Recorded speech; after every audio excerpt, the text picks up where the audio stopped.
سنة حلوة يا جميل. كل سنة وانت طيبة. وانت طيب يا حبيبي. سنة طيبة ماما. وانت طيب يا روح قلبي. أنا قلت رؤوف إن أنا أحط لك 30 شمعة في التورتة، بس هو قال لي ما فكركيش إنك كبرتي قوي كده. 30 يا نصاب. بحاول. راجع من البنك يا ستي فايق ورايق. يا عم ولا رايق ولا حاجة، ده اليوم قفل معايا حتة دين قفلة يا رؤوف. بنت عايزة تضرب 30 قلم على وشها، والمشكلة بقى أنا لسه هشوفها بكرة تاني. أحسن. طب اعمل حسابك بقى بكره، طنطك رؤية جاية تزورنا هي وبنتها.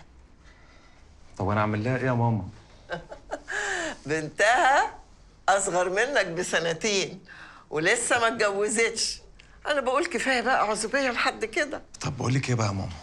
ربنا يهني طنط رؤية ببنتها ويرزقها بيت العدل في أسرع وقت إن شاء الله، إنما أنا مش بفكر في الموضوع ده دلوقتي خالص.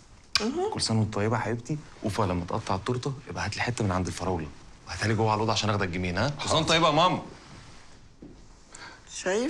شايف أخوك؟ شايف وسامع كمان. بس بيني وبينك بقى يا حبيبتي، ايه لزوم الاستعجال؟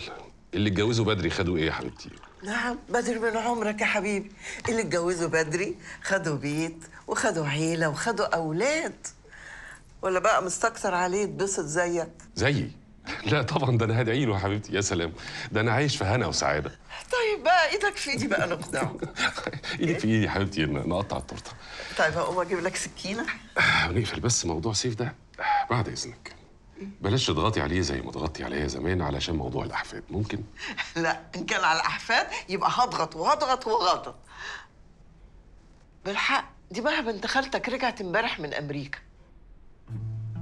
ما وقعد قد ايه؟ الله اعلم.